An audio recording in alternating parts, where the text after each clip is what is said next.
Hi hello నమస్తే. నేను మీ దీపిక. భక్తి నిరాజనానికి స్వాగతం. తెలంగాణ రాష్ట్రంలోనే అతి పురాతనమైన కనకాల కట్టమైసమ్మ దేవాలయంలో 22 సంవత్సరాలుగా ప్రధాన అర్చకులుగా ఉంటూ 22 సంవత్సరాలుగా మాలధారణ చేసి మకర జ్యోతిని ప్రతి సంవత్సరం దర్శించుకుంటున్నటువంటి గురువు గారు సాత్విక్ శర్మ గారు ఈరోజు మనతో పాటు ఉన్నారు. వారితో మాట్లాడి మరిన్ని విషయాలు తెలుసుకుందాం. నమస్తే గురుగారు. గురుగారు, మొదటిసారి అయ్యప్ప దీక్ష తీసుకునేవారు ఎలాంటి నియమాలు పాటించాలి? భూతనాద సదానంద సర్వభూత దయాపర రక్ష రక్ష మహాబాహో శాస్త్రేతుభ్యం నమో నమః. అంటే ఈ భూత గణాదులందరినీ కూడా కాపాడడానికి హరిహరాదులు అంటే సాక్షాత్తు పరమేశ్వరుడు, శ్రీ మహావిష్ణువు ఇద్దరు కూడా ఈ యొక్క భూలోకంలో కలియుగంలో ఉన్నటువంటి యొక్క ప్రమద గణాలందరి నుంచి మానవుల్ని కాపాడడం కోసమని అయ్యప్ప స్వామి అనేటువంటి యొక్క మహోన్నతమైనటువంటి శక్తిని మన యొక్క కలియుగంలో ప్రాచుర్యంలోకి తీసుకొని వచ్చారమ్మ. ఈ యొక్క అయ్యప్ప స్వామి దీక్ష తీసుకునేటువంటి యొక్క స్వాములు అంటే మొదటి సంవత్సరం తీసుకునే స్వాముల్ని కన్యస్వామిగా పిలుస్తారు. కన్యస్వామిగా అంటే మొదటిసారి దీక్ష తీసుకున్న స్వామిని కన్యస్వామి అంటారు. అటువంటి స్వామి చాలా భక్తి శ్రద్ధల చేత ఈ యొక్క నియమాన్ని పాటించాల్సి వస్తుంది. ఈ యొక్క నియమాలలో భాగంగా మండల దీక్ష అంటే 41 రోజులు కఠినంగా తలార స్నానం చేస్తూ ఉదయము సాయంత్రము, ఉదయమేమో బ్రాహ్మీ ముహూర్తంలో సూర్యోదయాత్ పూర్వమే లేచి బ్రాహ్మీ ముహూర్తంలో తల స్నానం చేసి స్వామివారి దగ్గర పూజాది కార్యక్రమాలన్నీ కూడా పురస్కరించుకొని అలాగే దేవాలయాల్లో దర్శనం చేసుకుంటూ వారి యొక్క నిత్య విధులలోకి వెళ్ళడం వస్తున్నటువంటి యొక్క ఆచారం. అలాగే ఎక్కడా కూడా బయట భోజనం చేయకుండా అంటే పరిశుద్ధమైనటువంటి యొక్క భోజనాన్ని మాత్రమే స్వీకరించి సాత్విక ఆహారాన్ని మాత్రమే స్వీకరించాలని, ఒకటే పూట భోజనం చేయాలి, అది నేల మీద మాత్రమే పడుకోవాలి అనేటువంటి యొక్క దీక్షలో ఇది చాలా ప్రప్రథమంగా చెప్పబడినటువంటి నియమం. సాయంత్రం సూర్యోదయం కాగానే సూర్యాస్తమయం అయిన తర్వాత చంద్రోదయం కాగానే మళ్ళీ తలస్నానం చేసి యథావిధిగా స్వామివారి యొక్క అష్టోత్తర శతనామాలతో పూజ చేసుకొని హారతి స్వీకరించి భజన కార్యక్రమాలు ఎక్కడైతే నిర్వహిస్తుంటారో వారి దగ్గరికి వారు స్వచ్ఛందంగా వెళ్ళి ఆ పూజాది కార్యక్రమంలో పాల్గొని ఆ స్వామి యొక్క కృపకు పాత్రులు కాగలరని ఈ యొక్క అయ్యప్ప దీక్షలో చెప్పబడినటువంటి యొక్క నియమం. ఈ కన్యస్వామి చాలా భక్తి శ్రద్ధల చేత ఆరాధింపబడుతుంటారు. కన్యస్వామి పూజ అంటే మాకు పురాణాల్లో చెప్పిన వేదంలో చెప్పినటువంటి ఒక వాక్యం ఏంటంటే కన్యస్వామి పూజలో సాక్షాత్తు అయ్యప్పే వచ్చి కూర్చుంటారు అని భావన. అంతటి ప్రాచుర్యం కలదు ఆ కన్యస్వామికి. ఆ మొదటి సంవత్సరం తీసుకున్నటువంటి యొక్క దీక్ష చాలా విశేషమైనటువంటి యొక్క ప్రాచుర్యాన్ని కలగంపజేస్తుంది అన్నట్టు. గురుగారు, ఇప్పుడు అయ్యప్ప మాల వేసుకునే వాళ్ళకి కన్నస్వామి అని ఇంకా చాలా స్వాములు అని పేరు ఉంటుంది కదా. గురుస్వామికి ఎందుకంత ప్రాధాన్యత ఉంటుంది? అంటే వారు వారి యొక్క గడిచినటువంటి యొక్క సంవత్సరాలలో వాళ్ళు నేర్చుకున్నటువంటి గురు పరంపర నుంచి అంటే మనం ఏ విధంగా ఈ యొక్క వ్రతాన్ని దీన్ని వ్రతం అంటారు, అయ్యప్ప వ్రతం అంటారు. ఆ వ్రతాన్ని ఏ విధంగా మనం వహించాలి, ఏ విధంగా ఈ యొక్క వ్రతాన్ని ఆచరింప చేయాలి అనేటువంటి యొక్క అది వారు గురుముఖతగా తెలుసుకొని ఉంటారు. కాబట్టి తప్పనిసరిగా దీనికి ఒక గురుస్వామిని నియమించుకుంటారు. ఒక 4 స్వాములు ఉన్నా కానీ దానిలో సీనియర్గా ఉన్నటువంటి స్వామిని అంటే 6 సార్లు పైబడి వెళ్ళిన స్వామిని గురుస్వామి అంటారు. అటువంటి యొక్క ఆ సీనియర్ గురుస్వామిని ఒకరిని వారి యొక్క సన్నిధానంలో పెట్టుకుంటారు. వారు ఎందుకు పెట్టుకుంటారంటే నియమనిష్టలో మనం ఏమన్నా తప్పుదనం చేసినా కానీ గురుస్వామి దాన్ని కరెక్ట్ చేస్తారు అనేటువంటి ఒక ఉద్దేశంతో మనం ఏదన్నా తప్పు పదజాలంతో మాట్లాడినా ఇప్పుడు అయ్యప్ప దీక్షలో ఉన్నటువంటి యొక్క గొప్పతనం ఏంటంటే అమ్మ భార్య కనబడ్డా సరే అమ్మ స్వామి అని పిలవాలే తప్ప భార్యని పేరు పెట్టి పిలవడం కానీ అట్లాంటివి చెయ్యకూడదు. కన్న తల్లి కనబడ్డా సరే అమ్మ స్వామి అనే పిలవాలి తప్ప అమ్మని మమ్మీ అని కానీ ఇంకా వాళ్ళ యొక్క పెట్ నేమ్స్తో కానీ పిలవడానికి ఉండదు అన్నట్టు.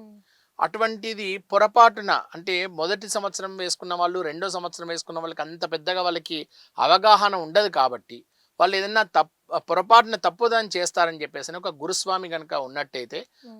నాయన అలా చేయకూడదు, అలా మాట్లాడకూడదు స్వామి, మీరు దీక్షలో ఉన్నారని ఎప్పటికప్పుడు మనల్ని రిమైండ్ చేస్తుంటారు. కాబట్టి మన హ్మ్. శరీరంలో ఉన్నటువంటి మెల్లో వేసుకున్నటువంటి అయ్యప్ప మాల, ఒంటి మీద ఉన్నటువంటి యొక్క అయ్యప్ప వస్త్రం హ్మ్. మనల్ని ఎప్పుడు కూడా గుర్తు చేస్తుంటుంది. నువ్వు సామాన్య మానవుడి కాదు నాయన, నువ్వు ఇప్పుడు అయ్యప్ప దీక్ష వహించినటువంటి అయ్యప్ప స్వరూపమైనటువంటి స్వామివి అని చెప్పేసి మనల్ని గుర్తు చేస్తుంది. కాబట్టి అటువంటి ఒక గురుస్వామి మనల్ని ఎప్పటికీ కూడా హెచ్చరింపజేస్తాడు. కాబట్టి ఈ యొక్క గురుస్వామిని తప్పనిసరిగా మన యొక్క సన్నిధానంలో పెట్టుకుంటూ ఉంటారు. అలా కాకుండా అయ్యప్ప మాల వేసుకున్నటువంటి యొక్క స్వాములు 41 రోజులు మండల దీక్ష అయిపోయిన తర్వాత హ్మ్. 42వ రోజు నాడు కట్టుకునేటువంటి యొక్క ఇరుముడి గురుస్వామి యొక్క సన్నిధిలోనే హ్మ్. కొంతమంది గురుస్వాముల చేత కట్టుకుంటారు, కొంతమంది అర్చకుల చేత కట్టుకుంటారు, కొంతమంది వారి యొక్క ఇష్టమైనటువంటి యొక్క ప్రాంతాలలో కట్టుకుంటారు. ఆ కట్టుకున్నటువంటి యొక్క స్వామి తన ఇరుముడిని స్వామి వారికి సమర్పణ చేసే వరకు, మొదటి సంవత్సరం నుంచి 5వ సంవత్సరం వరకు హ్మ్. వారికి వారుగా తల మీద నుంచి ఆ ఇరుముడిని దించి దించి కింద పెట్టుకోవడం కానీ, హ్మ్. మళ్ళీ తిరిగి ఎత్తుకోవడం కానీ అట్లాంటివి చేయకూడదు. హ్మ్. అది కేవలం ఆ గురుస్వామికి మాత్రమే అర్హత ఉంటుంది. కాబట్టి ఓకే. వారి యొక్క అడుగుజాడల్లో నడవడం చాలా ప్రాముఖ్యత చెందిందమ్మా. గురువుగారు ఈ ఇరుముడి అనేది ఎన్ని రోజుల తర్వాత కడతారు? ఆ ఇరుముడిలో ఏ సామాగ్రి యూజ్ చేస్తారు? ఇరుముడిని మండల దీక్ష, అంటే మండలము అనగా 40 రోజులమ్మ. హ్మ్. 41 రోజుని మండల కాలం అంటారు. అటువంటి మండల కాలం అయిపోయినటువంటి మరుక్షణమే, మరునాడే 42వ నాడు ఈ యొక్క అయ్యప్ప ఇరుముడి ధారణ అనేది ఉంటుంది. హ్మ్. ఆ ఇరుముడిలో ఏమేమి ఉంటాయంటే కొబ్బరి నీళ్లు తీసినటువంటి కొబ్బరికాయ ఉంటుంది. హ్మ్. దాన్ని ముద్రకాయ అంటారు. హ్మ్. ఆ ముద్రకాయలో, ముద్రకాయ మన ఆత్మ లాంటిది. హ్మ్. మన శరీరంలో ఉన్నటువంటి సోల్ లాంటిది అన్నట్టు. దాంట్లో వేసేటువంటి నెయ్యి జ్ఞానం లాంటిది, ఓహ్!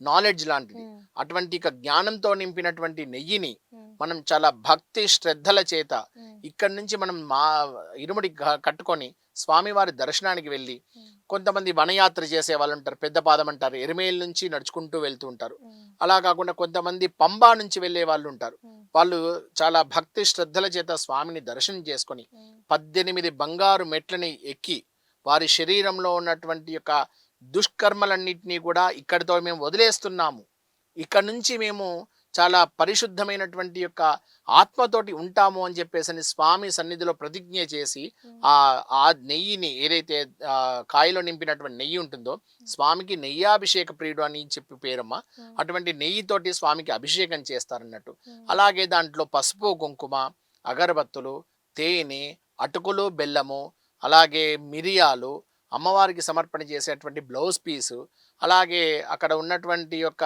కరుప్ప స్వామికి ఇయ్యాల్సినటువంటి యొక్క మిరియాలు, వరి పేలాలు మొదలగు ఇటువంటి ద్రవ్యాలతో కూడుకున్నటువంటి 18 రకాల ద్రవ్యాలతో కూడుకున్నటువంటి యొక్క సామాగ్రి అంతే కూడా ఇరుముడిలాగా కట్టుకొని హ్మ్. వెనకాల స్వామివారికి ఈ మనము వెళ్ళేటువంటి యొక్క 18 మెట్లు ఎక్కే ముందు కొట్టేటువంటి కొబ్బరికాయ, హ్మ్. కన్నెమూల గణపతి దగ్గర స్వామికి కొట్టేటువంటి కొబ్బరికాయ, శరంగుత్తి దగ్గర గుచ్చేటువంటి బాణము, ఇవన్నిటిని కూడా దాంట్లో బంధన చేసుకొని వెళ్ళి అక్కడ స్వామికి నమస్కారం చేసుకొని, ఆ యొక్క స్వామి మా యొక్క మండల దీక్ష పూర్తి చేసుకొని మీ యొక్క దివ్య దర్శనానికి వచ్చామయ్యా, మాకున్నటువంటి కష్టాలన్నింటినీ కూడా నెరవేర్చు స్వామి అని చెప్పేసి పరి విధాలుగా ఆ స్వామికి నమస్కారం చేసుకొని అక్కడ ఆ స్వామివారికి మొక్కుబడులు తీర్చడం జరుగుతుందమ్మా.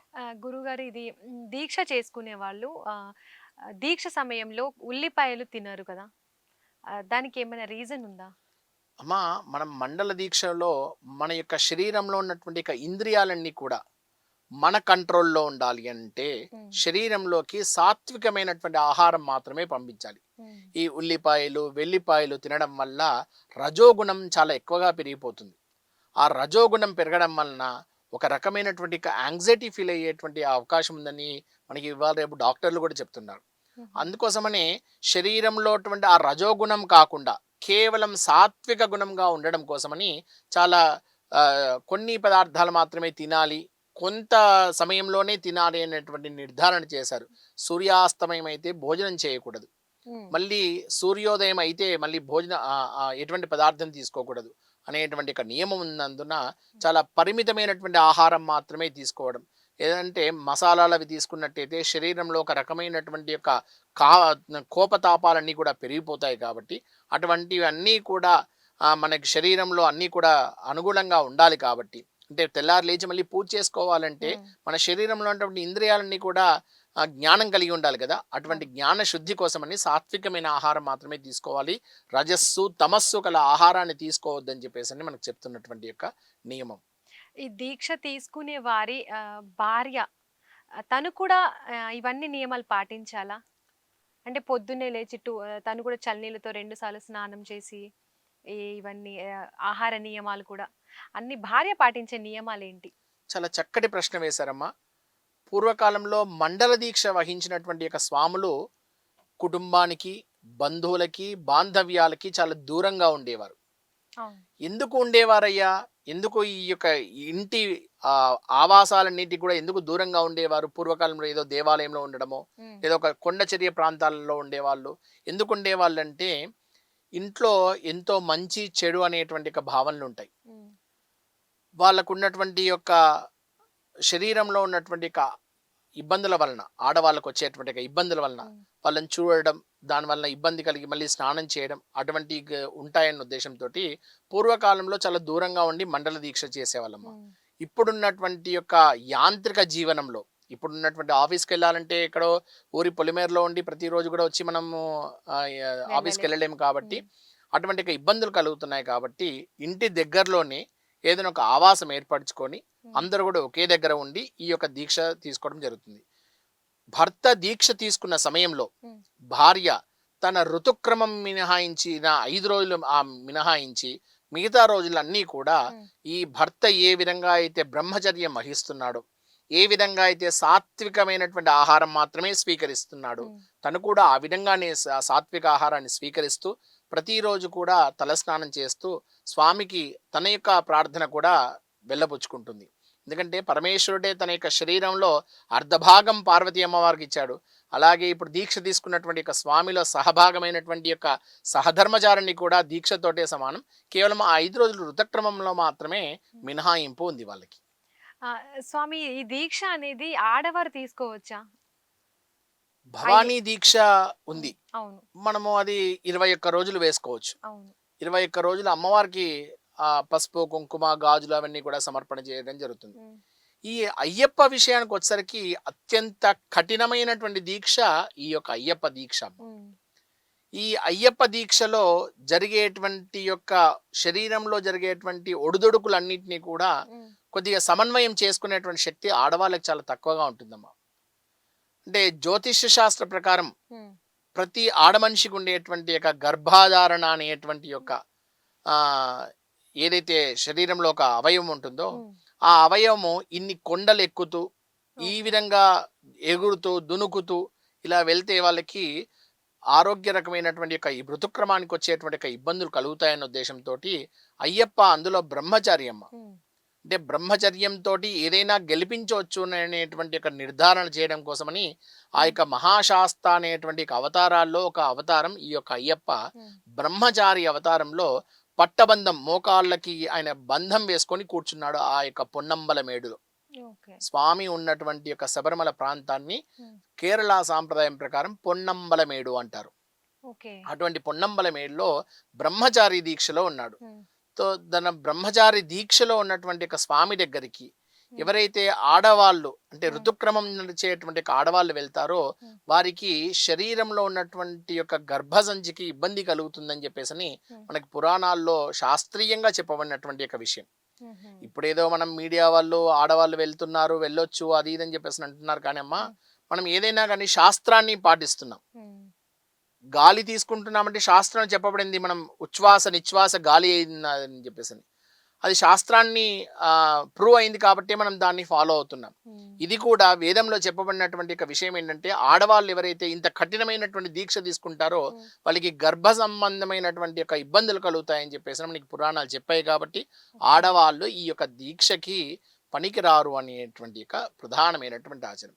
అలాగే ఇప్పటికీ హ్మ్. శబరిమలలో హ్మ్. తంత్రశాస్త్ర అనుసారం దేవాలయంలో పనిచేసే అర్చక స్వాములు కూడా ఇంటికి వెళ్ళరమ్మా.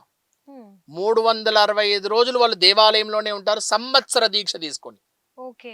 సంవత్సరం దీక్ష ఉంటుందా స్వామి? అది కేవలం ఆ అర్చక స్వాములకు మాత్రమే. ఓకే.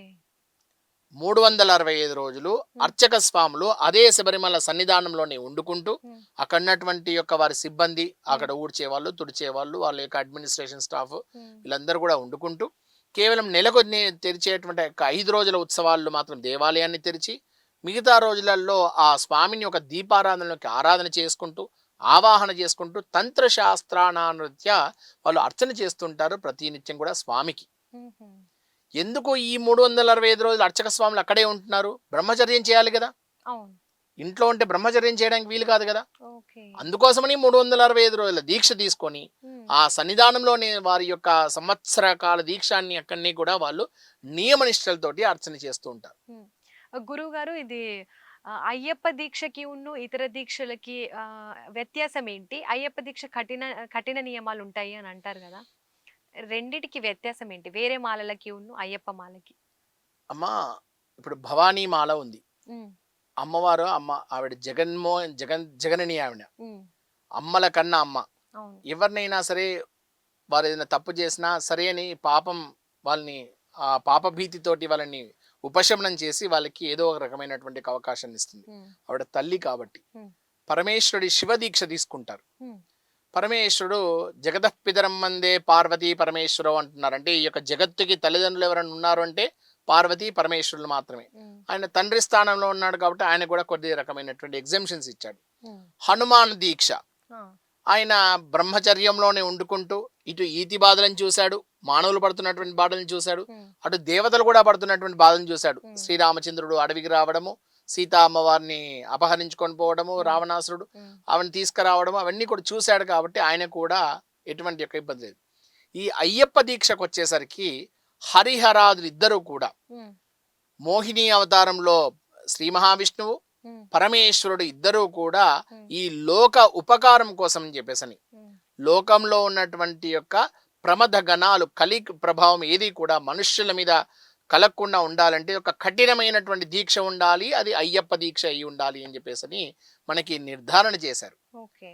అందుకోసమని ఈ యొక్క 40 రోజులు ఎవరైతే అయ్యప్ప మాల వేసుకుంటారో, ఉమ్, ఎవరైతే దీక్షలో ఉంటారో, ఉమ్, ఎవరైతే చాలా సక్రమంగా ఈ యొక్క దీక్షని నిర్వహిస్తారో ఉమ్, వాళ్ళు ఎక్కడైనా ఓవరాల్ గ్లోబల్ మొత్తంలో ఎక్కడ వెళ్ళినా కానీ చాలా సుఖంగా సంతోషంగా ఉండగలుగుతారు. ఎందుకంటే అంత కఠినమైన దీక్ష. ఆహార నియమం ఉంటుందమ్మా, ఉమ్, వస్త్ర నియమం ఉంటుంది, ఉమ్, కఠిన నేల మీద పడుకోవాలి, ఉమ్, ఎక్కడ ఏది దొరికితే ఆహారం అది తీసుకోవాలి, ఉమ్, ఎక్కడ ఏది ఉంటే అదే దాన్ని మనం మన ఉపయోగకరంగా తీసుకోవాలి. ఉమ్, ఇంతటి యొక్క అది ఫెసిలిటీస్ మనకు దేంట్లో ఉండవు కదమ్మా. అవును. అందుకోసం అయ్యప్ప దీక్ష వహించినటువంటి స్వామి ఉమ్, ప్రపంచం మొత్తంలో ఎక్కడైనా కానీ సర్వైవ్ అవుతాడు అని చెప్పేసి అని మానవుల యొక్క ప్రగాఢ విశ్వాసం కూడా అమ్మ. ఉమ్, అందుకోసమే చాలా అత్యంత కఠినమైనటువంటి దీక్ష ఈ యొక్క అయ్యప్ప దీక్ష. ఉమ్. గురువు గారు, అయ్యప్ప దీక్ష తీసుకున్న తర్వాత మన ఫ్యామిలీలో గాని ఎవరైనా చనిపోతే మాల తీసేసి వెళ్ళి చూసి వచ్చి మళ్ళీ మాల వేసుకోవడం గాని అలాంటి పనులు చేయొచ్చా? చేయకూడదమ్మా.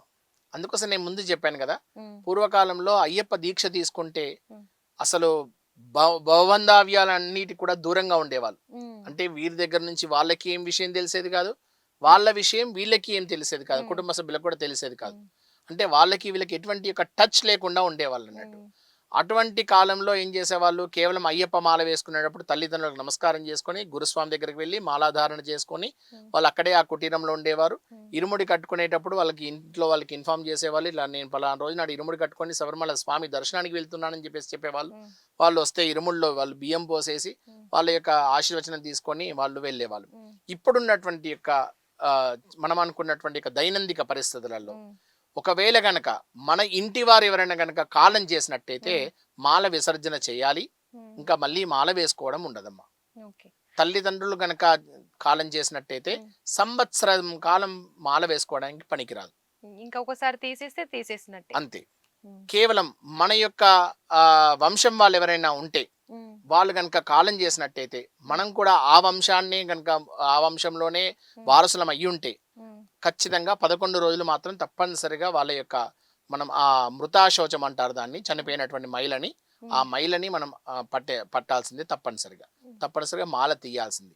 ఒకవేళ మాల వేసుకున్న వ్యక్తికి అనారోగ్యంతో మధ్యలో మాల తీసేయాల్సిన పరిస్థితి వస్తే వాళ్ళ కుటుంబ సభ్యుల్లో ఎవరైనా కంటిన్యూ చేయొచ్చా? అంటే అలా వాళ్ళ పిల్లలు అలా? అలా ఉండదమ్మా. ఉమ్, కేవలం ఎవరైతే మాల వేసుకున్నారో వారికి ఆ సమయంలో కనుక అనుకూలించక మాల విసర్జన చేస్తే ఉమ్, మళ్ళీ నెక్స్ట్ సంవత్సరం వచ్చేటువంటి ఒక మండల కాలంలోనే మాల వేసుకోవాలి తప్ప ఉమ్, అలా ఎప్పుడు పడితే అప్పుడు ఎన్ని రోజులు పడితే అన్ని రోజులు ఉమ్, షార్ట్ పీరియడ్లో వేసుకునేటువంటి యొక్క దీక్ష కాదు. ఉమ్, నేను అదే చెప్తున్నాను, చాలా కఠినమైన దీక్ష, ఉమ్, కఠినమైనటువంటి నియమాలు, ఉమ్, కఠినమైనటువంటి యొక్క యాత్ర. ఉమ్, మీరు చూసుకున్నట్టయితే అమ్మా, ఎరుమేలి అనేటువంటి ఒక ప్రాంతం నుంచి ఉమ్, సన్నిధానం వరకు శబరిమల వరకు వెళ్ళేటువంటి ఒక స్వాములు కొంతమంది వనయాత్రగా వెళ్తుంటారు, పెద్ద పాదం అంటుంటారు. ఓకే. ఒక 45 కిలోమీటర్లు.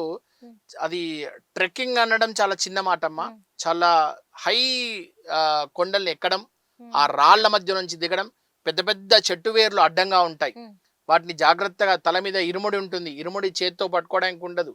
అవును. ఒకవేళ జూనియర్స్ అయితే వాళ్ళ గురుస్వామి యొక్క పర్మిషన్ లేనిది ఆ ఇరుముడి దింపడానికి ఉండదు. ఉమ్, ఆ చెట్టు వేరు దాటి వెళ్ళాలి.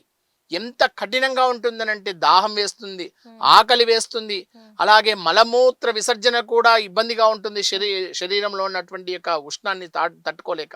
అవును. అటువంటి వాటిని దాటుకొని మధ్యలో సెలయేర్లు వెళ్తుంటాయి. ఉమ్, అలా దాటుకుంటూ దాటుకుంటూ వచ్చేటువంటి యొక్క యాత్ర ఇంకా దేంట్లో కూడా మనకి ఆ స్ఫుటనకి రాదమ్మా. ఉమ్, దేంట్లో కూడా మనం ఇప్పుడు అరుణాచలం గిరి ప్రదక్షిణ ఉంది, ఉమ్, పూర్తిగా తార్ రోడ్, అది తార్ రోడ్డు మించి అవును. నడుచుకుంటూ వెళ్ళిపోవడమే. అవును. ఇది అలా కాదు, తార్ రోడ్డు ఉండదు, ఉమ్, కనీసం మట్టి రోడ్డు ఉండదమ్మా. ఉమ్, ముళ్ళుంటాయి, దానిలో చెప్పే శరణాలే ఉంటాయి. ఉమ్, వచ్చే దారిలో అయ్యప్ప రాళ్ళుంటాయి అయ్యప్ప, ముళ్ళుంటాయి అయ్యప్ప, రాళ్ళను ముళ్ళను అయ్యప్ప, పూలుగా మార్చు అయ్యప్ప. అంటే తను శరణం చెప్తే ఉమ్, నా మనస్సులో ఉన్నటువంటి యొక్క పరమేశ్వరుడు, ఆ యొక్క అయ్యప్ప, నేను తొక్కేటువంటి రాళ్ళని ముళ్ళని పుష్పాలుగా మారుస్తాడని మాల వేసుకున్న వాడి యొక్క కఠినమైనటువంటి యొక్క దృఢ సంకల్పం, నా స్వామి నన్ను జాగ్రత్తగా తీసుకెళ్తాడు అని. నేను గత 22 సంవత్సరాలుగా అయ్యప్ప మాల ఉమ్, వేసుకుంటున్నానమ్మా. ఒక్కనాడు కూడా ఒక అడవిలో, చాలా క్రూరమైనటువంటి అడవి అది, దట్టమైనటువంటి అరణ్యం, ఉమ్, దానిలో పులులు సంచరిస్తాయి, విష జంతువులు సంచరిస్తుంటాయి. ఉమ్, ఏనుగులు అయితే అది కేరళ ప్రాంతం కాబట్టి చాలా సహజంగా తిరుగుతూ ఉంటాయి, అవి కనబడుతుంటాయి మనకు కూడా. నేను నేను కూడా ఒక 10 సంవత్సరాల పాటు వనయాత్ర చేశాను. ఎక్కడ కూడా ఒక పులి వచ్చి ఒక స్వామిని అపహరించిందని కానీ, ఉమ్, ఒక పాము వచ్చి ఒక స్వామిని కాటు వేసిందని కానీ ఉమ్, నేను ఇంతవరకు వినలేదమ్మా. అవునా నేను మా స్వామి? గురువు గారుల దగ్గర కూడా ఆ సంభాషణ వచ్చినప్పుడు కూడా, ఆ, గురువుగారు మరి ఇంత దట్టమైన అరణ్యం కదా, ఇలా వెళ్తుంటే ఎవరికన్నా ఏమైనా ఇబ్బంది అవుతుందంటే స్వామి చూసుకుంటాడు నాన్న అవును. అనే మాట చెప్పేవారు. అంటే మాకు ఇచ్చినటువంటి గుండె ధైర్యం ఏంటంటే, మేము వెళ్తున్నాము అంటే నా స్వామి నా ముందర నడుస్తూ ఉంటాడు అని. ఉమ్, ఆ స్వామి నడుస్తున్నాడు అంటే ఆ రాళ్ళన్నీ కూడా పూలుగా మారిపోతాయి అని చెప్పేసి అని మన భావన. ఉమ్, అంటే మన శరీరంలో ఉన్నటువంటి యొక్క ఆత్మారాముడు సంకల్పం కనుక గట్టి సంకల్పం చేసుకొని నేను వెళ్ళగలుగుతాను అనేటువంటి సంకల్పం ఏదైతే ఉంటుంది చూసారమ్మా, ఉమ్, అది ఆ యొక్క అయ్యప్ప స్వామి మనల్ని ఉమ్, ఖచ్చితంగా ముందుకు లాక్కెళ్ళిపోతుంటాడు, ఉమ్, ఆయనే తీసుకెళ్ళిపోతుంటాడు. ఉమ్, అంత కఠినమైనటువంటి యొక్క దీక్షలో ఉమ్, ఇంకా మనం దేంట్లో చూసినా ఇంత కఠినమైనటువంటి యొక్క దీక్ష కనపడదమ్మా. ఉమ్, అవును. కట్టుకున్న వస్త్రం బరువైపోతుంటుంది, ఉమ్, తల మీద ఇరుముడి బరువుగా ఉంటుంది, ఉమ్, చేతి సంచి ఉమ్, బరువుగా ఉంటుంది, ఉమ్, పడుకుందామంటే కానీ దోమ కొడుతుందేమో, ఉమ్, దుప్పట్లు తీసుకొని మ్యాట్రిస్ మనం తీసుకొని వెళ్ళేటువంటి యాత్ర కాదది. ఉమ్, ఎక్కడ ఏమీ మనకి లగ్జరీ అకామిడేషన్స్ ఉండవు. ఉమ్, ఎక్కడ కనబడితే అక్కడ, ఏ చెట్టు మొదలు కనబడితే ఆ చెట్టు మొదల్లో పడుకోవడం, ఉమ్, ఏ బండరాయి కనబడితే ఆ బండరాయి మీద పడుకోవడం. ఇక్కడ సెలయేరులోంచి నీళ్ళు వస్తే ఇప్పుడు అంటే మనం బిస్లరీ వాటర్ తాగుతున్నాం, ఉమ్, అక్కడ ఏ వాటర్ దొరకదమ్మా. ప్యూర్లీ ఆ నదిలోంచి నడుస్తున్నటువంటి ఆ నీటిని మాత్రమే మనం తీసుకోవాలి. అంటే అక్కడ ఉన్నటువంటి యొక్క మన యొక్క పవిత్రత అనేది ఎలా ఉంటుందంటే, ఇంకా మనకి ఇదే గతి, ఉమ్, ఈ నీళ్లు తాగితేనే మనం బతకగలుగుతాం ఉమ్, అనేటువంటి ఒక భావన మనకు తెలుస్తుంది. ఉమ్, ఈ బిస్లరీ బాటిల్స్, ఈ హైఫై జీవనం, ఉమ్, ఇవన్నీ మర్చిపోతాం మనం. ఉమ్, మనం బెంచ్ కార్లో తిరిగేవాడు కూడా అక్కడికి వచ్చేసరికి సామాన్యంగా నడుచుకుంటూ రావాల్సింది, ఉమ్. ఎవరైనా. ఎవరైనా సరే. ఉమ్, మేము వెళ్ళిన కొత్తలో, ఆ, నేను 2000 సంవత్సరంలో అవును స్వామి. అప్పటికి ఇప్పటికి శబరిమల శానిటైజేషన్ గానీ అంత ఎలా డెవలప్ అయిందా? చా- అలాగే ఉందా? చాలా డెవలప్ అయిందమ్మా. ఉమ్, మా గురువు గారు మాకు చెప్పినటువంటి యొక్క విషయం, ఉమ్, వాళ్ళు చెప్పిన విషయానికి, మేము మా యొక్క అనుభవంతో చూసిన విషయానికి, ఉమ్, ఇప్పుడున్నటువంటి యొక్క ప్రస్తుత విషయానికి ఉమ్, చాలా తేడా ఉందమ్మా. ఉమ్, వాళ్ళు వెళ్ళేటప్పుడు ఒక కర్రని ఉమ్, అడ్డంగా పెట్టుకొని జాగ్రత్తగా వెళ్ళేవాళ్ళటమ్మ, ఉమ్, గుంపుగా వెళ్ళేవాళ్ళట. అవును. ఒక 15 మంది 20 మంది ఉమ్, శరణాలు చెప్పుకుంటూ స్వామియే అయ్యప్పో అయ్యప్పో స్వామి అని శరణాలు చెప్పుకుంటూ అలా ఒకరు మెడ ఒకరు వెళ్ళిపోయేవాళ్ళు, ఉమ్, ఒక కాగడానో ఏదైనా పట్టుకొని. ఉమ్, మనకి స్వామి ఎంతో అనుగ్రహించాడు. మేము వెళ్ళేటువంటి సమయానికి వచ్చేసరికి కొద్దిగా లైట్లు రావడం, కొద్దిగా పంబా నుంచి మార్గాన్ని సుగమం చేయడం, అలా కొద్దిగా మేలుగా ఉండేది. ఇప్పుడు పూర్తిగా మేలైపోయింది. ఎలా అయిపోయిందంటే చాలా జాగ్రత్తగా మెట్లు మనం తిరుమల తిరుపతి దేవస్థానంకి వెళ్తే ఎలా అయితే మెట్లు ఉన్నాయో, పంబా నుంచి అక్కడ దాకా మెట్లు కట్టడం. అలాగే ఎమర్జెన్సీ అయితే పూర్వకాలంలో గాడిదల మీద తీసుకొచ్చేవాళ్ళు. ఒకవేళ గనక అనారోగ్య స్థితి అయితే ఆ స్వామిని గాడిదల నుంచి తీసుకొచ్చేవాళ్ళు. పైకి వెళ్లాల్సినటువంటి యొక్క దేవస్థానం సంబంధించినటువంటి యొక్క సామాగ్రి ఏమన్నా ఉంటే గాడిదల మీద తీసుకొని వెళ్ళేవాళ్ళు. కానీ ఇప్పుడు అవసరం లేదు. అంతా ట్రాక్టర్స్ రావడం, ఎమర్జెన్సీ వెహికల్స్ రావడానికి వాళ్ళు ఏర్పాటు చేశారు. అతి తొందరలో మన మాన్యశ్రీ ప్రధానమంత్రి గారు రోప్ వే వేయాలనేటువంటి ఒక ఆలోచన కూడా ఉందని చెప్పేసి అక్కడ స్థానికులు చెప్పడం. అంటే ఇప్పుడు చాలా నవీనంగా మారిపోయింది ఆ దేవాలయం. ఇంత పూర్వం ఇలా లేకుండేది. చాలా ఇబ్బంది కలిగేదమ్మా. కట్టెల పొయ్యి మీద మేము వండుకున్న రోజులు ఉన్నాయమ్మా. ఇప్పుడు అసలు పూర్తిగా కట్టెలు వెలిగించడం అవన్నీ కూడా బ్యాన్ చేశారు. అక్కడ కూడా హోటల్స్ అయిపోయాయి, అక్కడ కాంట్రాక్ట్స్ ఇవ్వడం జరిగిపోయాయి. చాలా ఇప్పుడు మోడ్రన్ శబరిమల అయిపోయింది. ఒకప్పటి మీద ఉన్నటువంటి శబరిమలకి ఇప్పుడు మేము చూస్తున్నటువంటి శబరిమలకి చాలా వ్యత్యాసం ఉందమ్మా. గురువు గారు, ఇప్పటికీ కూడా ఆడవారికి ప్రవేశం లేదు కదా శబరిమలలో. దీని మీద ఒకసారి కేసు కూడా ఫైల్ అయింది అనుకుంటా. ఎందువల్ల ఆడవారికి ప్రవేశం లేదు? నేను ఇతపూర్వే మన యొక్క సంభాషణలో చెప్పుకున్నామమ్మా. శరీరంలో ఉండేటువంటి యొక్క అవయవాలన్నింటినీ కూడా మన స్వాధిష్టానంలోకి తెలుసుకోవాలంటే మన యొక్క శరీరంలో ఇంద్రియాలు చాలా ఆర్గాన్స్ అంటారు, చాలా ఇంపార్టెంట్. అటువంటి యొక్క ఆర్గాన్స్ ఆడవాళ్ళకి డిస్టర్బ్ అవుతాయని చెప్పేసి వాళ్ళ యొక్క మంత్లీ సైక్లింగ్కి ఇబ్బంది అవుతుందనే ఉద్దేశంతో శబరిమలకి ఆడవాళ్ళ ప్రవేశం లేదు, దర్శనానికి కూడా ప్రవేశం లేదు అని. కేవలం పంబా వరకు మాత్రమే ఆడవాళ్ళు వస్తుంటారు.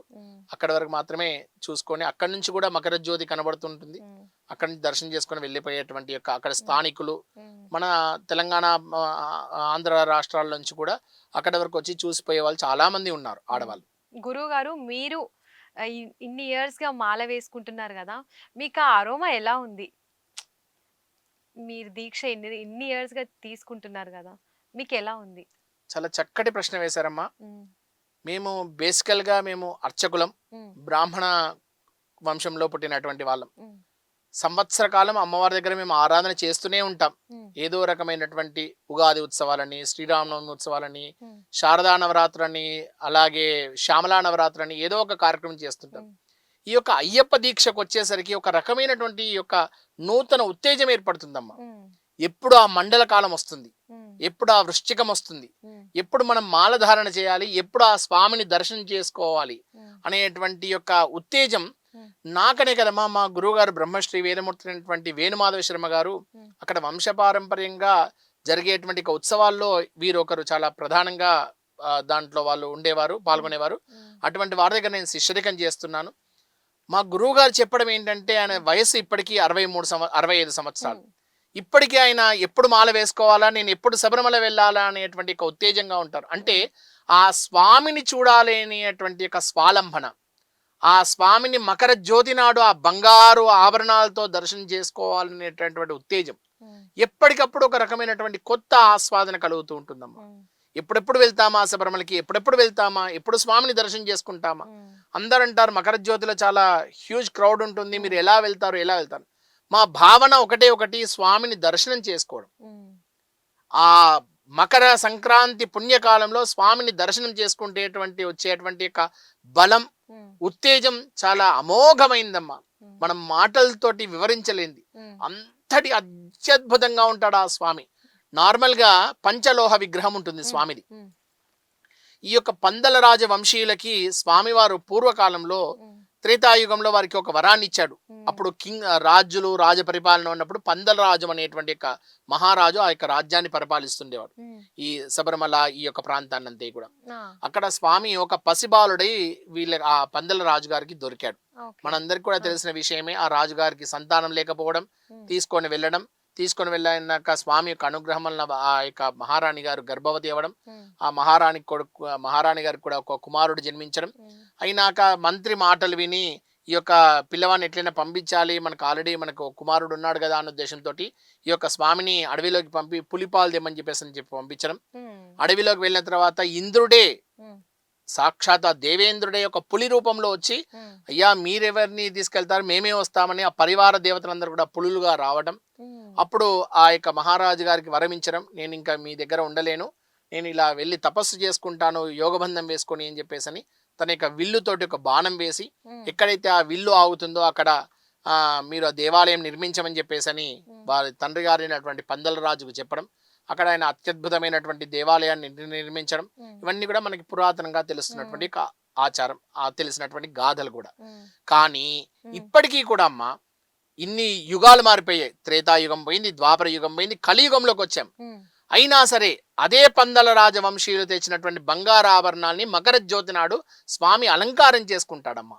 ఓ, అవే నగలు. కేవలం అవే ఆభరణాలు. అన్ని ఓకే. యుగాల నుంచి చాలా జాగ్రత్తగా ఉమ్, భక్తి శ్రద్ధల చేత. ఉమ్, ఇవాళ రేపు కొంతమంది మూఢనమ్మకాలు అంటారు, దేవుడే లేడంటారు, అవును. అప్పుడు రాముడే లేడు, అసలు రాముడు ఎక్కడ పుట్టాడు అంటారు. ఉమ్, ఇప్పుడు రాముడు లేనిది అయోధ్య ఎక్కడి నుంచి వచ్చిందమ్మా మనకి? అవును. అలాగే స్వామి నిజంగా అయ్యప్ప ఉన్నాడా లేదా అనే నిదర్శనం, ఉమ్, పందల రాజు తన యొక్క ఆభరణాల్ని చాలా భక్తి శ్రద్ధల చేత ఉమ్, పందల అనేటువంటి ఊరు నుంచి ఉమ్, శబరిమలకి నడక ద్వారంగా తీసుకొని వచ్చి ఉమ్, ఆ ఆభరణాలని స్వామికి సమర్పణ చేయడం, ఉమ్, స్వామికి అలంకారం చేయడం, అలంకారం చేయగానే స్వామి జ్యోతి స్వరూపుడై వచ్చి దర్శనం చేసుకోవడం, ఉమ్. అది మనకి అనాదిగా వస్తున్నటువంటి ఈ యొక్క ఆచారం. స్వామి, ఇంకా చాలా మందికి ఉన్న కొంచెం మూఢనమ్మకం అనుకోవచ్చు ఏదైనా. అదేంటంటే మకర జ్యోతి. ఈ మకర జ్యోతి అనేది నిజంగా దానంతట అదే వెలుగుతుందా? ఎవరైనా వెలిగిస్తున్నారా అని?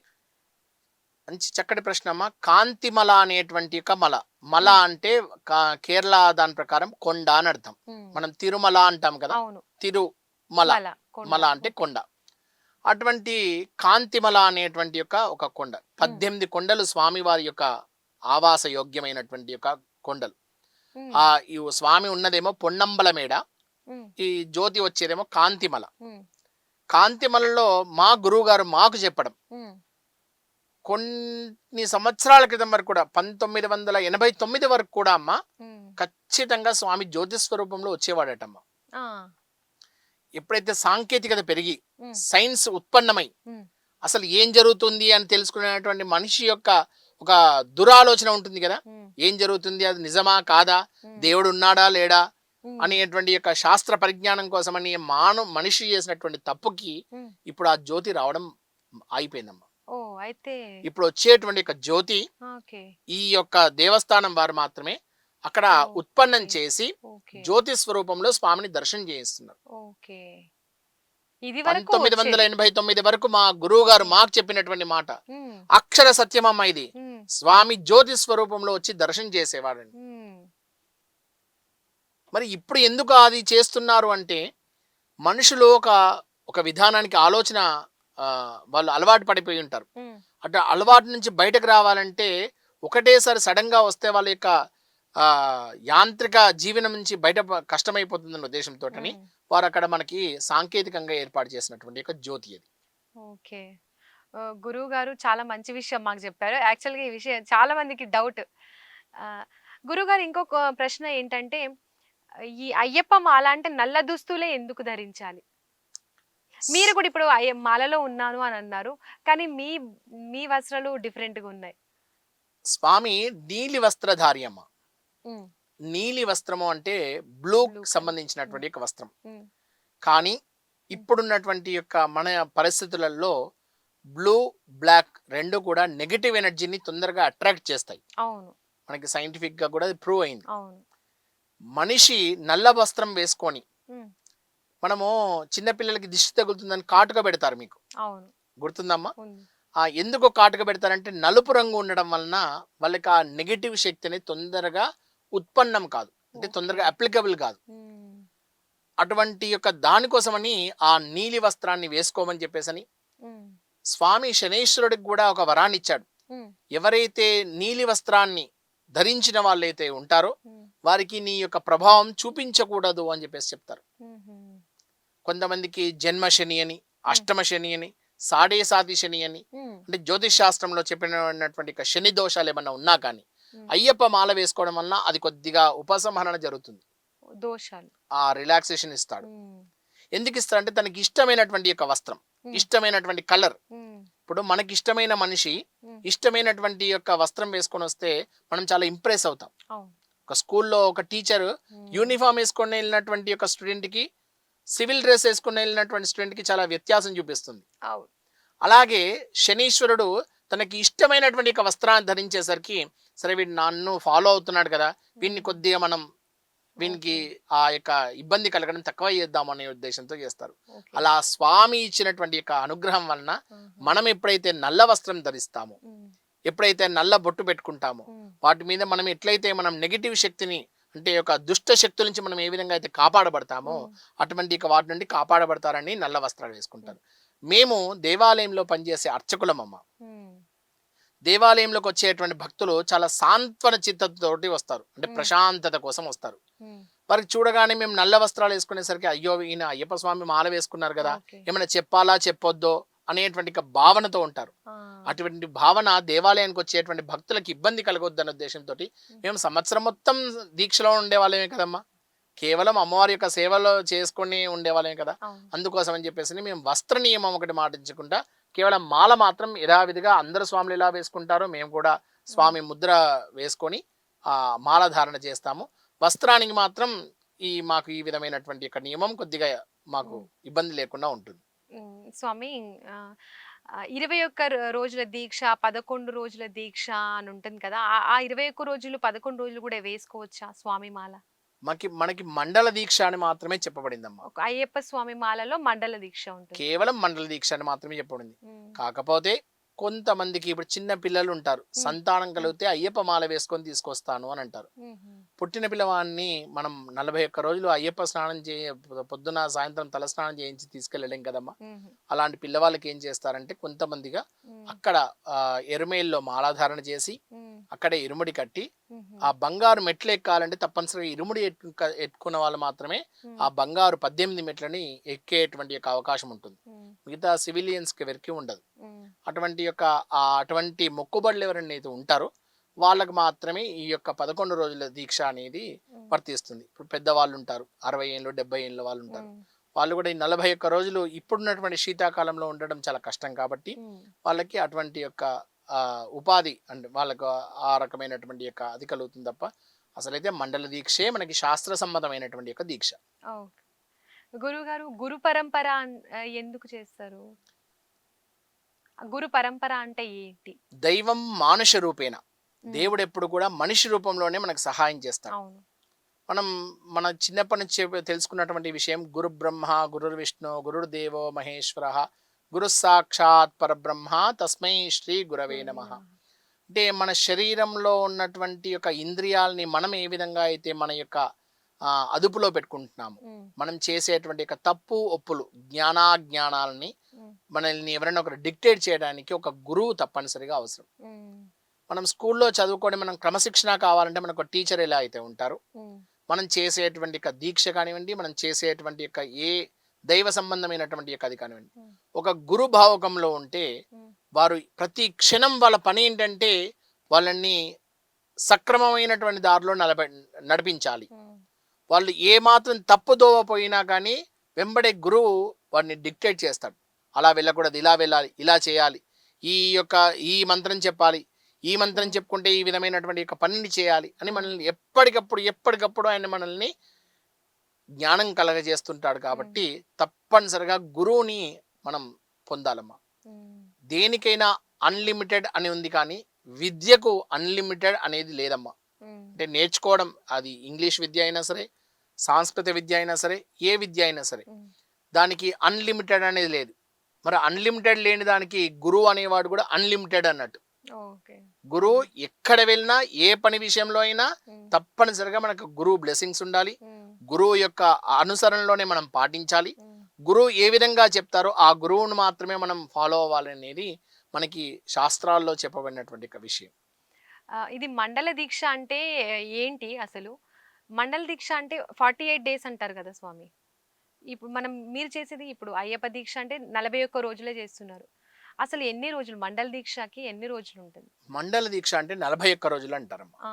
41 రోజుల దీక్షని మండల దీక్ష అంటారు. ఉమ్.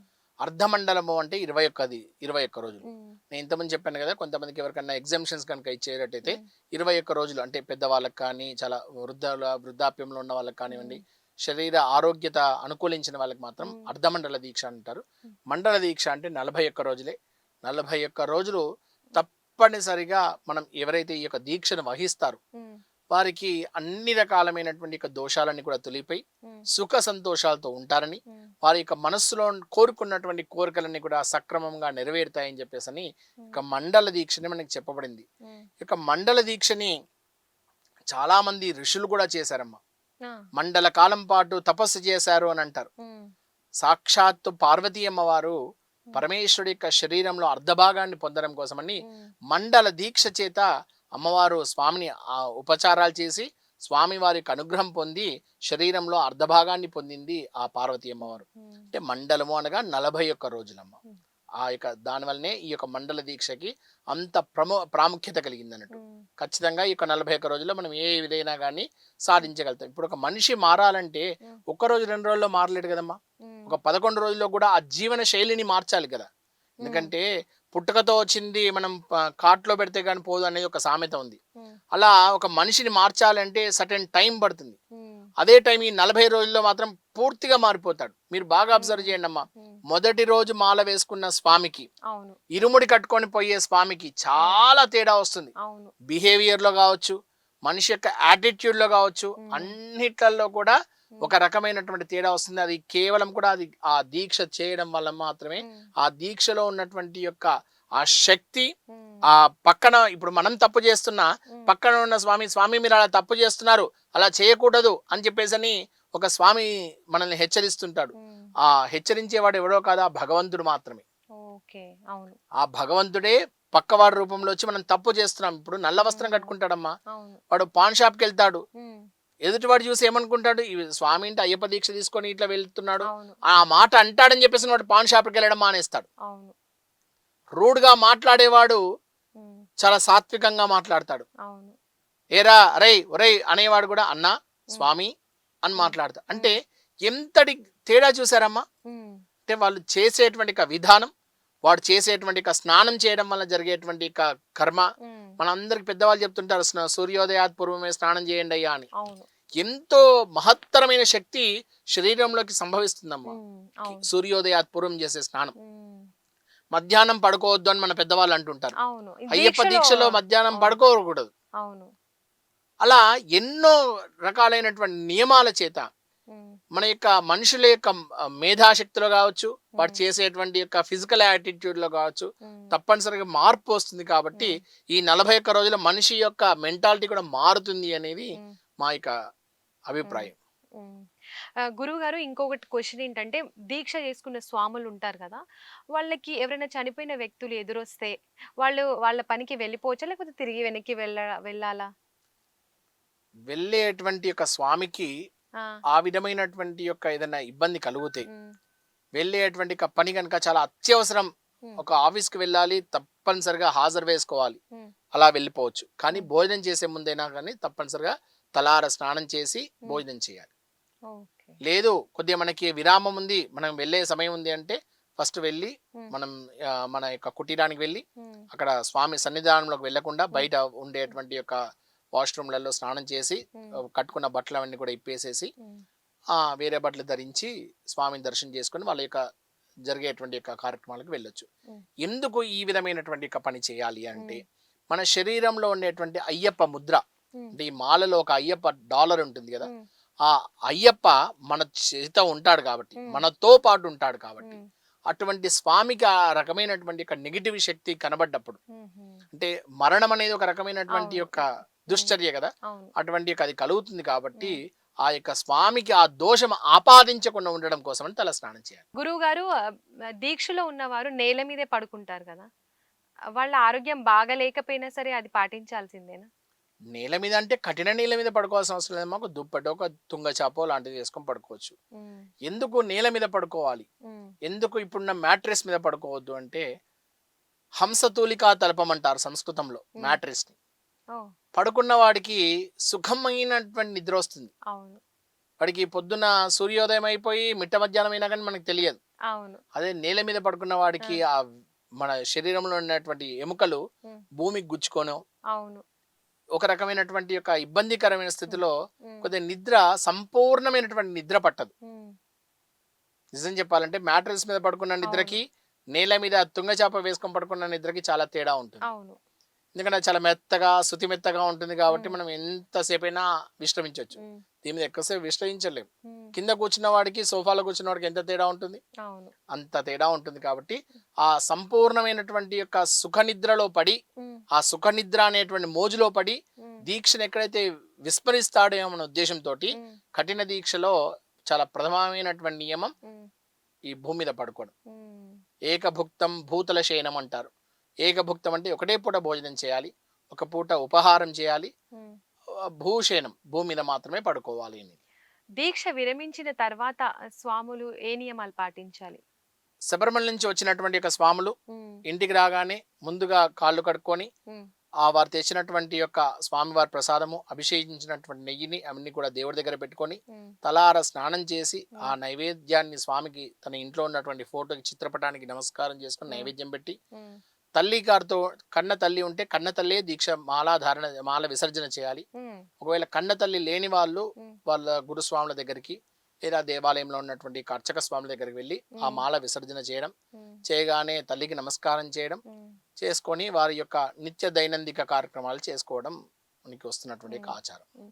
పిల్లలు కనుక మాలధారణ చేసినప్పుడు వాళ్ళు యూనిఫామ్ లో స్కూల్కి వెళ్ళొచ్చా, లేకపోతే ఆ, స్వామివారి వస్త్రాలతోనే వెళ్ళాలా? స్వామివారి వస్త్రం వేసుకొని వెళ్తేనే చాలా విశేషమమ్మా. కాకపోతే ఇప్పుడున్నటువంటి యొక్క రూల్స్ అండ్ రెగ్యులేషన్స్ కి ఉమ్, చాలా విరుద్ధంగా ఈ అయ్యప్ప మాల వేసుకున్నటువంటి పిల్లల్ని బహిష్కరించడం, ఉమ్, అంటే 10 మందికి జ్ఞానం చెప్పేటువంటి టీచర్సే ఈ ఉమ్, రకంగా దుశ్చర్యకు పాల్పడుతుంటే హిందూ ధర్మం ఏమైపోతుందా అనేటువంటి ఒక బాధలో ఉమ్, కొన్నిసార్లు ఆలోచించాల్సి వచ్చి, ఉమ్. మేమేం చెప్తున్నామంటే నాన్న పర్లేదు, తుండునైనా సరే నడుము కట్టుకొని మీరు యూనిఫామ్ వేసుకొని వెళ్ళండి అని చెప్పేసి అనేటువంటి ఒక ఓకే. పరిస్థితికి వచ్చాం. ఉమ్, ఎందుకంటే భగవంతుడి పేరు చెప్పి మనము మనం జరిగేటువంటి యొక్క ప్రతిరోజు జరగాల్సినటువంటి కార్యక్రమాలని ఉమ్, విరమించుకోలేం కదమ్మా. ఉమ్, అవును. పిల్లవాడు 40 రోజులు స్కూల్కి వెళ్ళకపోతే 41వ రోజు నాడు స్కూల్ పోయినా పోకపోయినా ఎటువంటి యొక్క ఇబ్బంది కలుగుతుంది కాబట్టి మేమేం చెప్తున్నామంటే అలా కనీసం మిమ్మల్ని యూనిఫామ్ మన దీక్షా వస్త్రాలతో కనుక అలో చేయకపోతే ఉమ్, అట్లీస్ట్ తుండైనా నడుము కట్టుకొని, అంటే కప్పుకునేటువంటి తువ్వాలనైనా నడుము కట్టుకొని వెళ్ళండి అని చెప్పేసి చెప్పడం జరుగుతుంది. ఉమ్, అన్ని ప్రభుత్వ శాఖల్లో కూడా దీని మీద చాలా ఉపశమనం ఇచ్చారమ్మా. పోలీస్ శాఖలో కూడా చూడండి, చాలా మంది దీక్షలో ఉన్న అవును. స్వాములు ఉంటారు. అవును. వాళ్ళు కూడా యూనిఫామ్ వేసుకొని మీద కండు వేసుకొని ఉంటారు, వాళ్ళకి ఎగ్జామ్షన్ ఉంది. ఉమ్, కానీ ఈ విద్య విషయంకి వచ్చేసరికి ఉమ్, కొన్ని స్కూల్స్ మాత్రమే. ఇప్పుడు మొన్న ఈ మధ్య కాలంలో ఢిల్లీ పబ్లిక్ స్కూల్లో ఒక ప్రిన్సిపల్ మేడం ఆ ఉమ్, పిల్లవాడిని పక్కన లైబ్రరీ రూమ్ లో కూర్చోబెట్టి ఎగ్జామ్ రాయించిందని చెప్పింది. ఎంత అవును. ఇబ్బంది కలిగినటువంటి విషయం అమ్మా. అవును. అంటే మనం హిందూ ధర్మంలో ఉండి సనాతన ధర్మాన్ని పాటించడం తప్పైపోయింది. ఉమ్, అట్లా 10 మందికి విద్య నేర్పేటువంటి ఒక ఆ, ఉపాధ్యాయులే, ఉమ్, అంత మంచి లెక్చరర్సే, అంతమంది టీచర్సే ఉమ్, అలా పిల్లల్ని విభేదం చూపిస్తే రేపొద్దున మన సనాతన ధర్మానికి తుప్పు పట్టిపోదమ్మా. అట్లాంటి వాటికి మేము ఈ విధంగా పిల్లలకి చెప్తున్నాం, తల్లిదండ్రులకు చెప్తున్నాం. స్కూలుకు పంపించండి తప్పనిసరిగా. కాకపోతే వాళ్ళ యొక్క అనుకూలంగా బట్టి దీక్షావస్త్రాలు కనుక వాళ్ళు ఇబ్బంది లేదు అంటే కనుక మాత్రం ఇబ్బంది లేదు. ఉమ్, లేదంటే తుండు నడుముకు కట్టేసేసి పిల్లవాడిని స్కూలుకు పంపించండి, రాగానే స్నానం చేయించేసి వాడికి పెట్టేటువంటి ఒక పదార్థాన్ని వాడు మిగతా నియమాలన్నింటినీ కూడా పాటించండి అని చెప్పేసి మేము చెప్తున్నాము. ఉమ్. గురువు గారు, ఫైనల్ గా దీక్ష తీసుకోవడం వల్ల కలిగే ప్రయోజనాలు ఏంటి? మనిషి యొక్క జ్ఞానజ్యోతి అనేది ఎన్లార్జ్ అవుతుందమ్మా. ఎన్లార్జ్ అవుతుంది. ఎందుకు అంటే స్వామి రాజభోగాల్ని వదిలిపెట్టి, ఉమ్, అంటే పందల రాజ్యంలో పుట్టినటువంటి దొరికినటువంటి మహారాజుగా ఉండాల్సినటువంటి ఆ అయ్యప్ప స్వామి ఉమ్, ఈ రాజభోగాలు ఇవన్నీ కూడా నాకు వద్దు అని ఒక సన్యాస వస్త్రాన్ని ధరించుకొని, ఉమ్, కేవలం ఒక నార వస్త్రం కట్టుకొని అంత పైకెక్కి, ఉమ్, అన్ని కొండల పైకెక్కి ఉమ్, ఆ పైన యోగబంధం వేసుకొని, పట్టబంధం వేసుకొని ఆయన యోగం చేసుకుంటూ తపస్సు చేసుకుంటున్నాడే. ఉమ్, మనమెవరం? కేవలం మనుష్యులం. ఇన్ని భోగాల్ని భాగ్యాల్ని విస్మరించి ఒక 41 రోజులు మనం కనుక అయ్యప్ప దీక్షలో ఉంటే స్వామిలో కించిత్ కాకపోతే కించిదైనా జ్ఞానం మనకు కలుగుతుంది అనేటువంటి యొక్క భావన, మనిషి శరీరంలో ఉండేటువంటి తత్వం మారుతుందమ్మా. ఉమ్, దీంట్లో ధనికుడు ఉండడు, ఉమ్, సామాన్యుడు ఉండడు, ఉమ్, బిచ్చగాడు ఉండడు. ఉమ్, ఎవరైనా సరే స్వామి, ఉమ్, దట్స్ ఇట్. ఆ అవును. బికారి వాడు ఏం తింటాడో ఉమ్, ఆ ఉన్నతమైన ధనవంతుడు అదే తింటాడు. ఉమ్, ఆ ఉన్నతమైన ధనవంతుడు ఏ మెట్టయితే బంగారు మెట్టు ఎక్కుతున్నాడో ఉమ్, బికారి వాడైనా సరే అదే మెట్టు ఎక్కాలి. ఉమ్. అంటే స్వామి దగ్గరకు వచ్చేసరికి, అయ్యప్ప అందరూ. దగ్గరకు వచ్చేసరికి ఎటువంటి యొక్క భేదాభిప్రాయాలు చూపించలేదమ్మా. ఉమ్, ఎవరికైనా సరే ఆ బంగారు మెట్లు ఎక్కాల్సిందే. ఉమ్, అది తల మీద ఇరుముడు ఉంటే ఎత్తుకోవాలి. ఉమ్, కోటీశ్వరుడైనా సరే నేను వితౌట్ ఇరుముడు ఎక్కుతా అంటే వాళ్ళు ఒప్పుకోరు అక్కడ. ఉమ్, వాళ్ళ సాంప్రదాయం ఒప్పుకోదు అక్కడ. ఉమ్, మీరు తప్పనిసరిగా మాల వేయాల్సిందే. ఉమ్, మీరు ఇరుముడి ధారణ చేయాల్సిందే. ఆ బంగారు మెట్లు ఎక్కాల్సిందే. ఉమ్, అంటే స్వామి దగ్గరకు వచ్చేసరికి మనకి ఎటువంటి యొక్క భేదాభిప్రాయాలు లేవు. మతము, కులము, నేను పెద్ద, నేను గొప్ప, నేను చిన్న అనేటువంటి యొక్క తారతమ్యం ఏమీ లేదు. ఉమ్, స్వామి దృష్టిలో మనుషులందరూ ఒకటి అనేటువంటి భావన కలగడం ఈ ఉమ్, యొక్క అయ్యప్ప దీక్షలో మాత్రమే కలుగుతుందమ్మా. ఉమ్. తిరుమల వెళ్తాం, మనం 10,000 రూపాయల దర్శనానికి కొంతమంది మాత్రమే వెళ్తారు. అవును. 300 రూపాయల దర్శనానికి కొన్ని వేల మంది వెళ్తారు. ఉమ్, సర్వ దర్శనానికి కొన్ని కోట్ల మంది వెళ్తారు. ఉమ్, ఇక్కడ డిఫరెన్స్ ఉంటుంది. ఉమ్, శబరిమలలో అలా ఉండదమ్మా. ఉమ్, ఎవరైనా సరే, కోటీశ్వరుడైనా సరే, మామూలు సామాన్య మానవుడు వెళ్ళాల్సిన లైన్లో వెళ్ళడమే తప్ప ఉమ్, గర్భగుడిలోకి తీసుకెళ్లి మంగళహారతి ఇవ్వరు వాడికి. ఉమ్, వాడు మన ముందరనే వెళ్తాడు. ఉమ్, ఒక అడుగు వెనకాల మనం ఉంటాం, ఒక అడుగు ముందర వాడు ఉంటాడు. ఒక్కోసారి ఆ ముందు రోలో కూడా సామాన్యుడైన వాడు కూడా వెళ్తుంటాడు. అవును. అంటే అక్కడ ఎటువంటి భేదాభిప్రాయాలు ఉండవు. ఉమ్, స్వామి దగ్గరికి వచ్చేసరికి ఓహో ఎవరైనా ఒకటే, ఆల్ ఆర్ ఈక్వల్ ఉమ్, అనేటువంటి భావన ఆ మనుషుల్లో ఉత్పన్నమవుతుంది. ఉమ్, నేనేం గొప్పవాణ్ణి కాదు, ఉమ్, అలా నేనేం బికారివాణ్ణి కాదనేటువంటి భావన శరీరం నుంచి తొలగిపోతుందమ్మా. ఉమ్. అందరూ సమానమే. అందరూ సమానమే. ఎవరైనా దేవుడికి అందరూ సమానమే. దేవుడికి సమానమే. ఇప్పుడు మనుషులలోకి వచ్చేసరికి కూడా ఉమ్, కోటీశ్వరుడు అయ్యప్ప మాల వేసుకున్నా, చిరంజీవి గారు వేసుకున్నా కానీ మనం ఏమంటాం? చిరంజీవి స్వామి అంటాం. అవును. అదే ఏ రోడ్డు మీద అడుక్కునేవాడు వేసుకున్నా కానీ అరే స్వామి. పాపం ఆ స్వామి మాల వేసుకున్నాడు అని అంటాం తప్ప ఏం తేడా ఉంది చెప్పండి అమ్మ దీంట్లో? అవును. మెరిసిడీస్ బెంజ్లో తిరిగేవాడైనా సరే, మోకాల మీద నడిచిన వాడైనా సరే, వాళ్ళిద్దరిని కూడా స్వామి అనే పిలుస్తాం. ఉమ్, వాళ్ళిద్దరు మాల వేసుకుంటే ఒకే రోలో భోజనం పెడతాం మనం. ఉమ్, అవును. డబ్బున్నవాడని బంగారు పళ్ళెంలో పెట్టాం, డబ్బు లేని వాడని చెప్పేసి విస్తరాకులో పెట్టాం. అవును. ఎవరికైనా సరే అరిటాకు వేయడం, భోజనం పెట్టడం. గురువు గారు ఇంకొక ప్రశ్న ఏంటంటే ఇరుముడి ఫస్ట్ లో ఏంటంటే శబరిమల వెళ్ళే సమర్పించేవాళ్ళు. కానీ ఇప్పుడు కొన్ని కొన్ని టెంపుల్స్లలో కూడా ఈ దగ్గరున్న టెంపుల్స్లో కూడా ఈ విరమణ చేస్తున్నారు. ఎందుకు ఎందుకు మనం శబరిమలే వెళ్ళాలి? అమ్మా, స్వామి ఉద్భవించినటువంటి ఒక ప్రదేశం శబరిమల. ఉమ్, ఆయన పురాణాల్లో చెప్పినటువంటి విషయం, నేను ఇక్కడ ఉన్నాను, ఉమ్, నా దగ్గరికి దర్శనానికి రండి, ఉమ్, మీకున్నటువంటి యొక్క బాధలన్నీ కూడా నేను నెరవేరుస్తాను అని చెప్పేసి అన్నాడు. ఉమ్, ఇప్పుడు తిరుమలలో ఉండేటువంటి వెంకటేశ్వర స్వామికి, మన సిటీలో శ్రీనగర్ కాలనీలో ఉన్నటువంటి వెంకటేశ్వర స్వామికి ఇద్దరు స్వామి. అవును. ఇద్దరికి 2 ఉపచారాలు జరుగుతాయి. అవును. మరి ఎందుకు మనం తిరుమలకి వెళ్తున్నాం, ఎందుకు శ్రీనగర్ కాలనీకి వెళ్ళట్లేదు? అంటే ఏ క్షేత్ర ప్రాముఖ్యత ఆ క్షేత్రానికి. ఉమ్, అక్కడికి వెళ్ళలేకున్న వాళ్ళు ఇప్పుడు పొరపాటున నేను మొక్కుంటానమ్మా, ఉమ్, స్వామి నాకు ఈ పని జరగాలి, నేను నీ దర్శనానికి వస్తాను అని చెప్తాను. ఉమ్, ఆ దర్శనానికి వెళ్ళే టైంకి అక్కడ దేవాలయం మూసివేయడము, ఉమ్, శబరిమలలో ఉమ్, అనా వేరే రకమైనటువంటి అవాంఛనీయమైనటువంటి విషయాల వల్ల వెళ్ళలేకపోయిన వాళ్ళు దగ్గరలో ఉన్నటువంటి అయ్యప్ప దేవాలయానికి వెళ్ళడం, అక్కడ స్వామిని దర్శనం చేసుకోవడం, అక్కడ స్వామికి జరగాల్సినటువంటి యొక్క మొక్కుబడులు తీర్చడం అది జరుగుతుంది. ఉమ్, కొంతమంది వెళ్ళలేని వాళ్ళు మాత్రమే ఇక్కడ దగ్గర ఉన్నటువంటి దేవాలయాలకు వెళ్తున్నారు. కానమ్మా, ఉమ్, మన తెలంగాణ, ఆంధ్ర రాష్ట్రాల నుండి ఉమ్, శబరిమలకి ఉమ్. 98% మన యొక్క తెలుగు రాష్ట్రాల ప్రజలు మాత్రమే అక్కడ కనబడతారమ్మా. మనకి 90%. మకర జ్యోతి నాడు కానీ, మండల కాలంలో కానీ ఉమ్, 98% ఉమ్, తమిళ రాష్ట్రం వాళ్ళు రారు, ఉమ్, కేరళ రాష్ట్రం వాళ్ళు రారు. కేవలం కర్ణాటక, తమిళ, ఆంధ్ర, తెలంగాణ ఉమ్, ఈ 3 ప్రాంతాల వాళ్ళు మాత్రం 98% మనకు శబరిమలలోనే కనబడతారు. ఉమ్. అంటే మీరు చూడండి, ఎంత వైభవం అనేది మన దగ్గర నుంచే ప్రారంభమైందమ్మా. అవును. ఎక్కడైనా చూడండి, ఇప్పుడు మొన్న ట్రంప్ గారు అమెరికా రాష్ట్రంలో, అమెరికా దేశంలో వచ్చినాక కూడా ఉమ్, తెలుగు వాళ్ళకి ప్రియారిటీ ఇవ్వడం మొదలుపెట్టాడు. ఎందుకంటే తెలుగు వాళ్ళు ఎక్కడున్నా కానీ మహోన్నతమైనటువంటి యొక్క శిఖరాల్ని అధిరోహిస్తారని మనకి పూర్వం కాలంలో శ్రీశ్రీ గారు కూడా చెప్పారు. అలా శబరిమలలో కూడా ఉమ్, 98% జనాభా ఉమ్. మన తెలుగు రాష్ట్రాలు, మన కర్ణాటక రాష్ట్రం నుంచి వచ్చిన వాళ్ళు. ఓకే. ఎవరో కొంతమంది వాళ్ళకి వెసులుబాటు కాక, ఆ, వాళ్ళకి వెళ్ళడం ఇబ్బంది, ఉమ్, ట్రైన్స్ దొరకకనో లేకపోతే ఫ్లైట్స్ దొరకకనో వెళ్ళే యొక్క స్తోమత ఉమ్, కలగకపోవడం వలనో, లేదా ఆ అనారోగ్య స్థితి ఏమన్నా కలగడం వలనో ఉమ్, ఇక్కడ ఉన్నటువంటి దగ్గరున్న దేవాలయానికి వెళ్ళడమే తప్ప ఉమ్, 99.9% ఉమ్, అయ్యప్ప మాల వేసుకున్న స్వాములందరూ ఉమ్, తప్పనిసరిగా శబరిమలకే వెళ్తారు. ఉమ్, అది ఆచారం మాత్రమే. ఉమ్. గురువు గారు నమ్మూద్రి అంటే ఎవరు? వారితోని మాలధారణ ఎందువలన చేస్తారు? మన తెలంగాణ, ఆంధ్ర రాష్ట్రంలో హ్మ్. అర్చకులు, హ్మ్. ముఖ్య అర్చకులు, హ్మ్. ఉప ప్రధానార్చకులు, హ్మ్. ప్రధానార్చకులు, హ్మ్. స్థానాచారులు, హ్మ్. పీఠాధిపతులు ఎలా అయితే ఉన్నారో హ్మ్. కేరళ తంత్రశాస్త్ర ప్రకారం హ్మ్. తంత్రి, హ్మ్. మేల్శాంతి, హ్మ్. నంబుద్రి, హ్మ్. నాయర్ అనేటువంటి యొక్క కమ్యూనిటీస్ ఈ యొక్క అయ్యప్ప దాంట్లో ఉన్నారమ్మా. ఆహా! మీరు అయ్యప్ప అనే కాదు, మీరు చూడండి కేరళ రాష్ట్రంలో ఏ దేవాలయంలోకి వెళ్ళినా ప్రధాన తంత్రి వేరే ఉంటాడు, హ్మ్. మేల్శాంతి వేరే ఉంటాడు, హ్మ్. అలాగే నంబుద్రిలు వేరే ఉంటారు. హ్మ్. నంబుద్రి అర్చక, ఇప్పుడు మన దగ్గర చేసేటువంటి అర్చకుల్ని హ్మ్. వాళ్ళ ప్రాంతంలో నంబుద్రి అంటారు. హుహు. మేల్శాంతి ప్రధానార్చకులు, హ్మ్.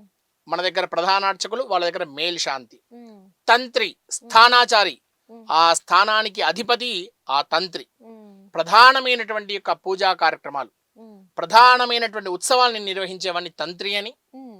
నిత్యం దైనందిక కార్యక్రమాలు చేసే అంటే ప్రతిరోజు జరగాల్సినటువంటి యొక్క రెగ్యులర్ పూజలు జరిపేవాడిని మేల్శాంతి అని. హ్మ్. సామాన్యమైనటువంటి యొక్క ఉపచారాలు చేసేవాడిని నంబుద్రిగా హ్మ్. వాళ్ళు ఏర్పాటు చేశారు. హుహు. అటువంటి నంబుద్రి సంవత్సర పాటు మనం ఇంతకుముందు అనుకున్నాం సంవత్సర దీక్షలో వాళ్ళు ఉంటారమ్మా అని. హ్మ్. అటువంటి యొక్క సంవత్సర దీక్ష తీసుకున్నటువంటి హ్మ్. అక్కడ ఉన్నటువంటి స్వాములు ప్రతి సంవత్సరం ఒక 16 మంది ఆ దేవాలయంలో అర్చకుడిగా చేస్తుంటారు, హ్మ్. నంబుద్రిగా చేస్తుంటారు, హ్మ్. మేల్శాంతిగా చేస్తుంటారు. ఈ మధ్య కాలంలోనే సోమాజీ కూడా అయ్యప్ప దేవాలయంలో ఉన్నటువంటి అర్చక స్వామి మురళీ గారు అని చెప్పేసి ఆయన కూడా అక్కడ మాలికాపురోత్తమ అమ్మవారి దేవాలయంలో హ్మ్. మేల్శాంతిగా చేసి మొన్ననే ఆయన పదవి విరమణ చేసి ఇక్కడికి వచ్చారు. హ్మ్. అంటే అక్కడి నుంచి వచ్చినటువంటి వాళ్ళు హ్మ్. సాక్షాత్తు భగవత్ స్వరూపంగా అక్కడ సేవలు చేసుకుని వచ్చిన స్వాములు కాబట్టి హ్మ్. వాళ్ళ చేత మాల వేసుకుంటే చాలా బాగుంటుందనేటువంటి ఒక ఉత్తేజంతో హ్మ్. ఆ నంబుద్రిల చేత, మేల్శాంతిల చేత, హ్మ్. మన దగ్గర ఉన్నటువంటి దేవాలయంలో అక్కడి నుంచి వచ్చిన వాళ్ళు ఎవరైనా ఉంటే వాళ్ళ చేత చేసుకుంటే బాగుంటుందనేటువంటి ఒక ఉద్దేశమే తప్ప ఇక వేరేది ఇంకా ప్రత్యేకంగా ఉన్నటువంటి ఒక స్థానం ఏం లేదమ్మా. ఓకే గురువు. గురువు గారు సాత్విక్ శర్మ గారు మీ విలువైన సందేశాన్ని మాతో పంచుకున్నందుకు చాలా ధన్యవాదాలు. ఇదండి గురువు గారు సాత్విక్ శర్మ గారు మనతో చాలా మంచి విషయాల్ని మనకు మనకు తెలియని ఎన్నో విషయాలు ఈరోజు మనతో పంచుకున్నారు. మరొక ఇంటర్వ్యూలో మళ్ళీ కలుసుకుందాం. అంతవరకు సెలవు.